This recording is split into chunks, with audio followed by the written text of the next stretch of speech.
हिंगोली जिल्ह्यातल्या कळमनुरी या नगरपालिकेत कळमनुरीमध्ये कोण नगराध्यक्ष आणि कुणाची सत्ता येणार पाहूयात। यावेळेस आपण थेट कळमनुरीमध्ये काय नेमकी गणित आहेत ते पाहणार आहोत। कळमनुरीमध्ये नगराध्यक्ष संभाव्य नगराध्यक्ष होऊ शकतात अश्लेषा चौधरी, शिंदे सेनेच्या संभाव्य नगराध्यक्षा कळमनुरीत होऊ शकतात असं सध्याचं गणित दिसतंय। आणि त्यासोबतच कळमनुरीमध्ये आपण बघतोय अश्लेषा चौधरी या संभाव्य नगराध्यक्ष होतील असं सध्या तरी दिसतंय। त्यामुळे शिंदे गटाचे नगराध्यक्ष होऊ शकतात, तर शिंदे सेना 16 नगरसेवक त्यांची निवडून येण्याची शक्यता आहे।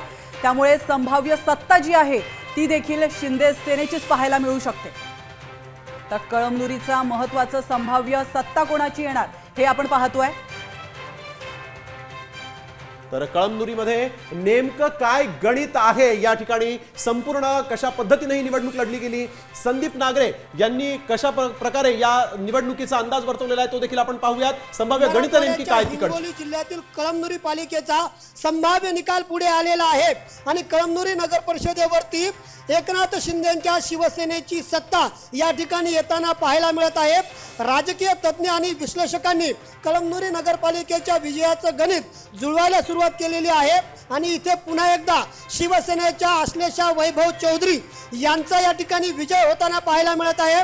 नगराध्यक्ष पदाच्या उमेदवार या अश्लेषा वैभव चौधरी आहेत। कळमनुरी पालिकेचं जर एकंदरीत निवडणुकांचं गणित पाहिलं तर इथे 10 प्रभाग आहेत आणि त्यामध्ये 20 उमेदवार उभे आहेत। मात्र या पालिकेवरती नगराध्यक्ष पदाचा उमेदवार जो आहे तो शिवसेनेचा विजयी होताना पाहायला मिळत आहे, ज्यामध्ये शिंदेंच्या शिवसेनेचा या ठिकाणी कळमनुरी पालिकेमध्ये वरचष्मा दिसत आहे।